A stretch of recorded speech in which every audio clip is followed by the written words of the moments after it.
Dangerously in Love. Episode 31, The Last Confrontation, The Hidden Warrior. The abandoned coastal estate stood against the crashing waves, dark, silent, and dangerous. This was where it all began 22 years ago, and tonight it would end. Advik, Sia, Vikram, Rudra, Arav, and a small security team arrived just before midnight. The old mansion looked deserted, too deserted, and Advik immediately noticed. "This is a trap," he said. Arav nodded. "Definitely." Sia looked around and said, "Good." Everyone turned toward her. "Good," she repeated with a smile. "I hate boring nights." Advik sighed. There she is. The disaster queen. Before Sia could argue, a gunshot shattered the silence. Everyone ducked, and the security team instantly took cover as more shots followed. Armed men emerged from the shadows, at least 20 of them. "Wonderful," Arav muttered. "I officially miss boring business meetings." Chaos erupted as the security guards engaged the attackers and the estate became a battlefield. Advik immediately pulled Sia behind cover. "Stay here." "What?" "Stay here." "Absolutely not." "Sia." "I'm not hiding." Before Advik could argue, 3 armed men rushed toward them. Advik stepped forward, ready to protect her, but then something unexpected happened. Very unexpected. Sia moved first. Fast. Ridiculously fast. One attacker reached her, but she twisted, grabbed his arm, and flipped him over her shoulder. The man crashed flat on the ground, and everyone froze, including Advik, including the attacker, especially the attacker. "What?" The second man charged, but Sia spun and a precise kick connected with his wrist. The weapon flew across the room, and a second strike sent him down. Silence followed. Complete silence. Even the gunfire outside seemed quieter. Advik stared at her. "Sia." "Yes." "Would you like to explain that?" The third attacker made the mistake of rushing her, and 3 seconds later he was unconscious. "Explain what?" Advik looked personally offended. "The ninja thing." "Oh." Sia winced. "I forgot to mention it." "You forgot?" "Minor detail." "Minor?" Arav burst out laughing, Rudra looked equally shocked, and even Vikram seemed surprised. "Wait," Vikram said, blinking. "You never told him?" "Told him what?" Vikram pointed at Sia. "She trained in martial arts for 10 years. Advik froze. "What?" Sia smiled sheepishly. 4 black belts. "What?" "National champion twice." "What?" "Regional champion 4 times." "Sia." She looked genuinely confused. "I didn't think it was important." The entire group stared at her because it was very important, extremely important. Then a slow clap echoed through the mansion. Everyone turned. Standing at the top of the staircase was Arjun Mehra, the mastermind, the man responsible for everything. His smile never reached his eyes. "Impressive," he said, his gaze settling on Sia. "You're even more like your mother than I realized." The smile vanished from Sia's face. Arjun descended the stairs slowly and calmly, as if none of this mattered, as if lives hadn't been destroyed because of him. "You killed them," Sia said, her voice shaking, not from fear but from anger, real anger. Arjun sighed. "I gave an order." The room went silent. No denial. No excuses. Nothing. Just a confession. And somehow that made it worse. Advik stepped forward, but Sia stopped him with a hand on his arm. No, her eyes never left Arjun. "This ends with me." For the first time, Arjun looked nervous because he suddenly realized something. The little girl he thought he'd orphaned had grown into someone far stronger than he expected. And tonight, the hunter was no longer hunting. He had become the prey. Dangerously in Love. Episode 32, The Final Fight, The Daughter of a Warrior. The abandoned mansion fell silent. Only the sound of crashing waves echoed outside. Arjun Mehra stood on the staircase, calm, confident, arrogant, as if he still controlled everything, as if he had already won. "You killed them." Sia's voice was steady. Arjun sighed. "I did what was necessary."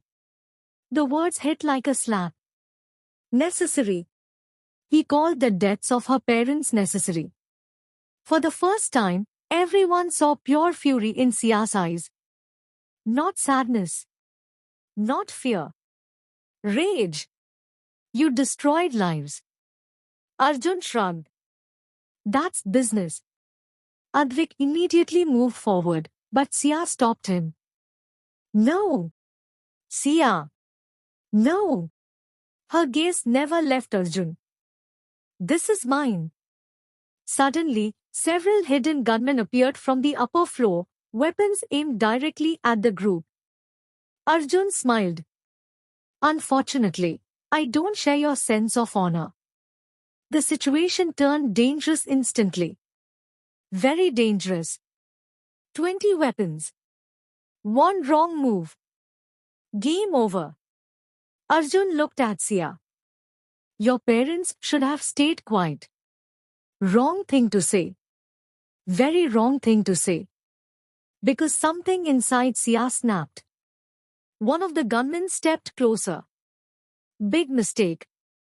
In a blur of movement, Sia grabbed his wrist, twisted, and disarmed him. The weapon slid across the floor. Before anyone reacted, she launched forward. Fast. Terrifyingly fast. The first attacker hit the ground.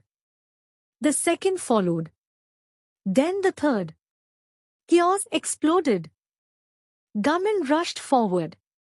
Security joined the fight. Arav and Advik jumped into action. But nobody was more dangerous than Sia, because for years everyone had underestimated her, including Arjun. One attacker swung a knife. Sia sidestepped. A precise strike. The knife dropped. A second strike. The man collapsed. Advik stared, even while fighting. She's terrifying. Arav nodded. Absolutely terrifying. Meanwhile, Arjun slowly backed away. For the first time, fear appeared in his eyes, because the frightened little girl he'd expected didn't exist. Instead, standing before him was a warrior. Then Arjun pulled out a pistol and pointed it directly at Sia. Everything stopped. Sia! Advik shouted. Time seemed to slow. The trigger moved. The shot fired. Bang! But the bullet never reached Sia, because someone stepped in front of her. Advik. The force knocked him backward. Silence. Complete silence. Advik. Sia's scream echoed through the mansion. Her world stopped. Everything disappeared except him, the man she loved, lying on the floor, motionless. No! Tears streamed down her face. No, no, no, no. Advik groaned, then opened one eye. Everyone froze. What? Advik slowly pulled something from inside his jacket, a shattered metal cigarette case. The bullet lodged inside it. Silence. Then Arav laughed. Then Rohan, who had just arrived with backup, started laughing too. Soon everyone was laughing. Everyone except Sia, because she immediately hit Advik's shoulder. OW. Don't ever do that again. Technically, I saved your life. You scared me half to death. Advik smiled and gently wiped away her tears. I'm okay. For several seconds, neither looked away. Then came the sound of handcuffs. Everyone turned. Arjun Mehra had been surrounded. Caught. Finished. 22 years of lies. 22 years of pain. 22 years of secrets. Finally over. As police led him away, Arjun glanced back at Sia. You really are your mother's daughter. This time, Sia smiled. Proudly. I know. And for the first time in her life, she truly did. Later that night, the sun began rising over the ocean. The battle was over. The truth was finally free. And standing on the beach, hand in hand, were Advik and Sia. No secrets. No lies. No hidden enemies. Just love. Just hope. Just a future waiting to begin. Dangerously in Love. Episode 33, The Proposal Disaster, 1 Ring, 3 Interruptions. and a perfect rainy confession. 3 months later, peace had finally returned. No villains, no conspiracies, no secret enemies, just Advik and Sia. Advik had spent 2 weeks planning the perfect proposal: a private rooftop, fairy lights, live music, flowers, and the perfect ring. Everything was ready. Absolutely everything. And then Sia accidentally ruined all of it without even knowing. The evening began perfectly. Advik brought Sia to the rooftop restaurant, and she looked stunning in a simple blue dress, with soft curls and that smile he could never resist. For once, everything was going according to plan. Then the waiter arrived, holding the ring box hidden inside a dessert tray. The proposal was seconds away. Seconds. Then Sia sneezed. Hard. Very hard. The tray slipped, the ring box flew through the air, and landed directly in someone's soup. Silence. Complete silence. The entire restaurant stared. Sia blinked and asked, "Was that a ring?" Advik closed his eyes slowly, painfully, and said, "Maybe." Oh. 5 seconds later, she gasped, "Wait. A ring?" The entire restaurant erupted. Someone started recording. Someone else started cheering. A child shouted, "Propose to her." Advik considered moving to another country immediately. Embarrassed, Advik grabbed Sia's hand and said, "We are leaving." Sia frowned and replied, "But your ring is in the soup." "I know. The soup is expensive." "Sia." Outside, both of them burst out laughing because honestly, only they could turn a proposal into a public disaster.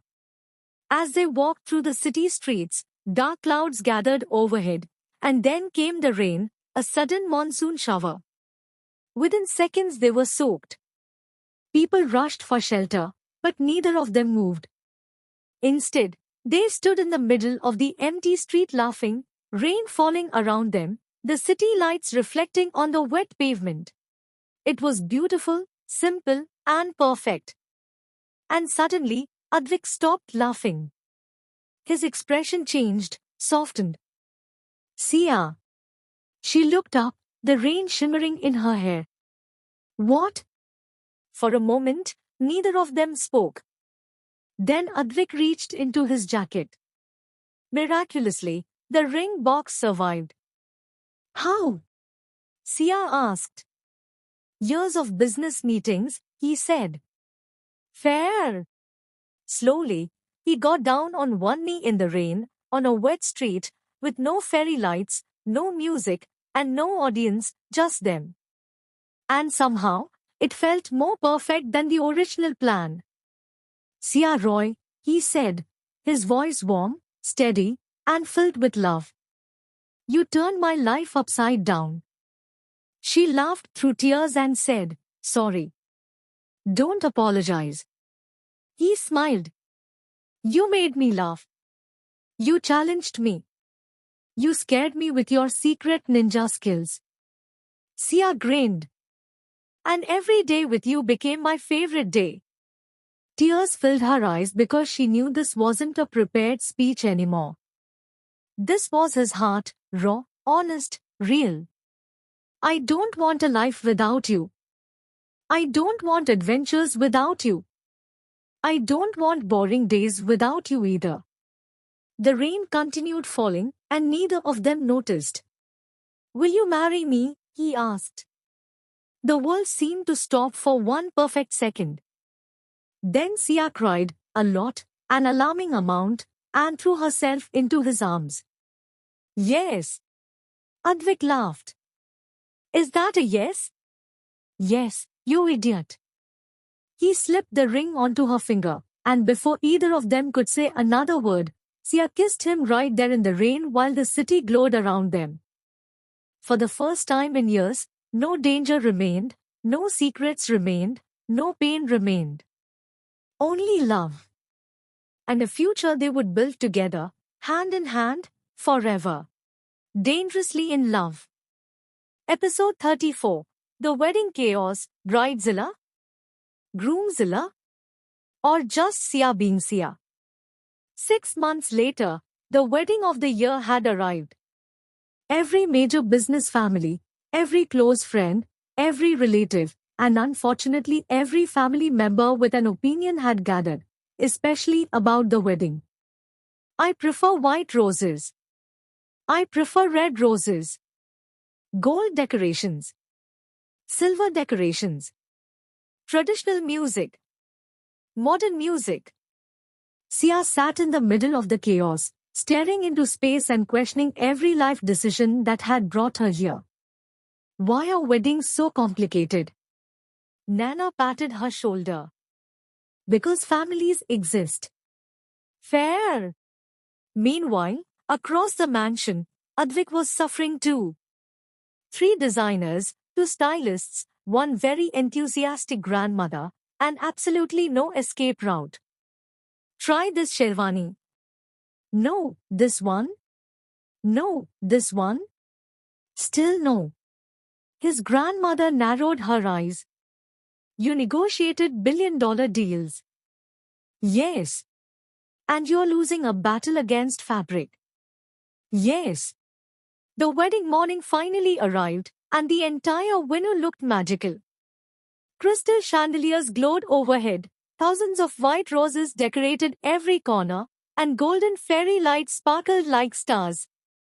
The grand garden had been transformed into a dream. Guests filled the venue, music floated through the air, and excitement buzzed everywhere. Then the groom arrived. Advik Raijada looked breathtaking. He wore an ivory royal sherwani embroidered with intricate gold threadwork, and a deep emerald green stole rested across one shoulder. The sherwani fit him perfectly, elegant, powerful, and timeless. A diamond brooch sparkled on his chest, and a luxury watch rested on his wrist. His dark hair was neatly styled, and his sharp jawline looked even more defined. The result was devastating. Several guests forgot how to breathe. Rohan looked at him and said, "You're unknowingly handsome." Thank you. That wasn't a compliment. Across the bridal suite, Sia was getting ready, and for once, she wasn't talking. Everyone noticed, which was terrifying. Nana immediately checked her pulse. She's alive. Very funny. Slowly, Sia stood before the mirror, and the room fell silent because she looked absolutely stunning. She wore a breathtaking deep crimson bridal lehenga. The skirt shimmered with delicate hand-embroidered gold patterns, and tiny crystals reflected the light like stars. A matching dupatta framed her face beautifully, and traditional bridal jewelry completed the look with a magnificent necklace, elegant earrings, and delicate bangles. Her makeup was soft and graceful, enhancing her natural beauty rather than hiding it. Her expressive eyes sparkled, and her smile made everyone emotional, even Nana. Don't cry. I'm not crying. You are. Fine. I'm crying. Minutes later, the ceremony began. Advik stood beneath the floral mandap, and then the music changed. The guests turned, and Sia appeared. Everything stopped completely because the moment Advik saw her, the rest of the world disappeared. Only Sia remained, the woman he loved, the woman he admired, the woman who changed his life. She reached the mandap, and for several seconds neither spoke. Then Sia whispered, "You look handsome." Advik smiled. "You look beautiful." Rohan immediately groaned. Oh no. What? They've entered the romantic phase. Arav nodded. We've lost them.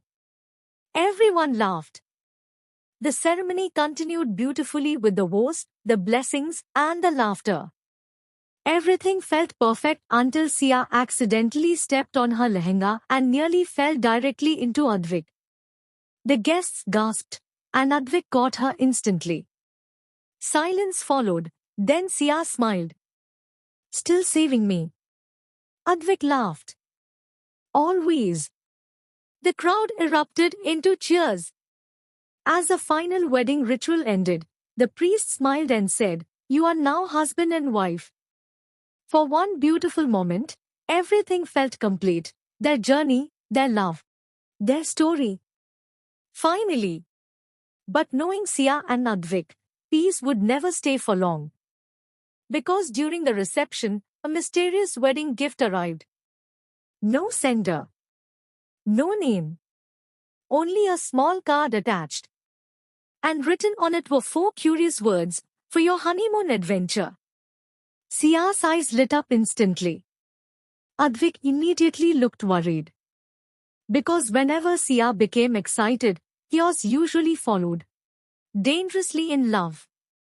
Episode 35, The Honeymoon Mystery, a secret gift, an unexpected treasure hunt, and a married couple's first adventure. 3 days after the wedding, Advik and Sia finally escaped. No relatives. No business meetings. No wedding planners. Most importantly, no Rohan. "This is perfect," Sia sighed happily. Advik smiled. Peace and quiet.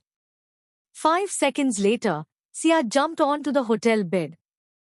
"This mattress is amazing." Advik looked at the ceiling. Peace lasted exactly 5 seconds. Their honeymoon destination was a breathtaking private island resort with crystal blue water, white sandy beaches, and palm trees swaying in the breeze. Paradise.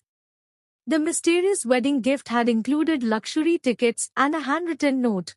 Follow the clues. Find the treasure. Trust each other. Naturally, Sia was obsessed. "We have a treasure hunt." Advik was less enthusiastic. "We have a honeymoon." "Treasure hunt." "Honeymoon." "Treasure hunt." Advik sighed. "I married a child." That evening, their first clue arrived, hidden beneath a candlelit dinner table. Sia nearly knocked over a waiter trying to grab it. The clue read, "Where the ocean kisses the stars, your next answer waits." Sia immediately stood. "We must go." "Can I finish my dessert?" "No. Marriage is unfair." An hour later, they reached the beach. Moonlight danced across the ocean, and the waves sparkled like silver diamonds. For the first time all day, neither of them spoke, because the view was breathtaking. Sia slipped her hand into Advik's. The gesture was simple, natural, yet it made his heart race every time. "Beautiful," she whispered. Advik smiled. "Very." Sia turned toward the ocean, completely unaware that he wasn't looking at the water. He was looking at her, the woman who had become his entire world. Eventually she noticed. "You're staring." "Yes." "Why?" "Because you're beautiful." Sia immediately blushed. "That's illegal. I own several companies." "That doesn't answer the question." It was worth trying. She laughed, and the sound mixed perfectly with the waves. Then she found the next clue hidden beneath a wooden bench. Success. Unfortunately, the clue led them into a small forest trail at midnight, with strange noises everywhere. "This is how horror movies start," Advik observed. Sia squeezed his arm. "Stop talking. You were fearless against criminals." "Criminals are predictable." A branch snapped nearby, and Sia immediately moved behind him. "Protect me." Advik laughed. "Where are those 4 black bells now?" "They are sleeping." 20 minutes later, they reached a small hill overlooking the sea. At the center stood a beautifully decorated wooden chest. Sia gasped. "We found it." Excitedly, she opened it. Inside was no gold, no diamonds, no treasure. Instead, there were photographs from their journey, The charity gala, the dance where they first met, the rooftop confession, the rainy proposal, and their wedding. Every important moment. At the bottom rested a final note, written by both families: the greatest treasure isn't money. It's finding someone who chooses you every day. Take care of each other. Tears filled Sia's eyes. This is unfair. What is? I'm supposed to be happy. You are happy. I know. Then why are you crying? Because everyone keeps making me emotional. Advik laughed softly, then gently wiped away her tears. The ocean breeze surrounded them, and moonlight illuminated the night. Everything felt perfect. Slowly, he tilted her chin upward. Their eyes met. No teasing. No jokes. No interruptions. Just love. Mrs. Raijada. A smile appeared on Sia's lips. Yes, Mr. Raijada. I love you. Her heart melted. Even after everything, hearing those words never became ordinary. I love you too. The answer came instantly, as naturally as breathing. Then Advik pulled her closer, resting his forehead against hers. The world seemed to disappear. The waves, the wind, the stars. Everything faded away, leaving only two hearts, two souls, and one beautiful forever. Far above them, a shooting star crossed the sky. Neither noticed, because they were too busy making wishes come true. Thanks for listening. Stay updated for next part. Don't forget to subscribe and comment.